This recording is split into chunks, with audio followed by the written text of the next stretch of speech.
జగ్గంపేట నియోజకవర్గ జైభీం భారత party MLA అభ్యర్థి వల్లూరి సత్యానంద ఆధ్వర్యంలో ఆదివారం రాజ్యాంగ నిర్మాత బాబాసాహెబ్ బిఆర్ అంబేద్కర్ జయంతి వేడుకలు ఘనంగా నిర్వహించారు. ఈ కార్యక్రమంలో గోకవరం రోడ్డులో ఉన్న అంబేద్కర్ విగ్రహానికి పూలమాల వేసి నివాళులర్పించారు. ఈ సందర్భంగా ఆయన మాట్లాడుతూ బడుగు బలహీన వర్గాల ప్రజల కోసం కష్టపడ్డ మహానీయుడు, నేటి యువతకు ఆదర్శప్రాయుడు అంబేద్కర్ అని ఆయన ఆశయ సాధనాన్ని సిద్ధాంతాలను ఆదర్శంగా తీసుకోవాలని తెలిపారు. అనంతరం జగ్గంపేట ప్రభుత్వ ఆసుపత్రిలో రోగులకు పండ్లు వల్లూరి సత్యానంద చేతుల మీదుగా పంపిణీ చేశారు. ఈ కార్యక్రమంలో మరి పృథ్వీరాజ్, దేవబత్తుల దానియేలు, అంబేద్కర్ యూత్ సభ్యులు అధిక సంఖ్యలో పాల్గొన్నారు.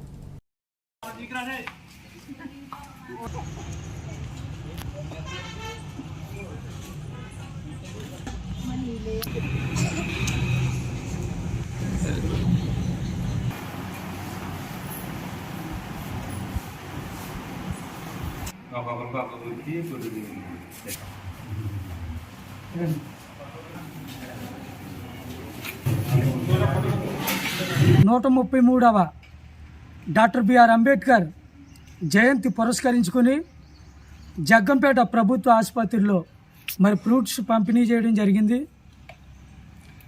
అదేవిధంగా డాక్టర్ బిఆర్ అంబేద్కర్ గారు బడుగు బలహీన వర్గాల కోసం కష్టపడిన మహనీయుడు, అలాగే అంటరానితనం, అస్పృశ్యత అన్ని రూపుమాపిన మహనీయుడు. అదేవిధంగా మా అధినేత జడా శ్రావణ్ కుమార్ గారు మానవ సేవే మాధవ సేవ అంటూ మరి స్వచ్ఛందంగా సేవలు చేయాలని, సామాజికంగా న్యాయంగా మరి అందరికి కూడా అందుబాటులో సేవలు అందించాలని మా జడా శ్రావణ్ గారు పిలుపునివ్వడం జరిగింది. అదేవిధంగా ఈ జయంతి పురస్కరించుకుని డాక్టర్ బాబాసాహెబ్ అంబేద్కర్ గారికి ఘన నివాళి అర్పించడం జరిగింది.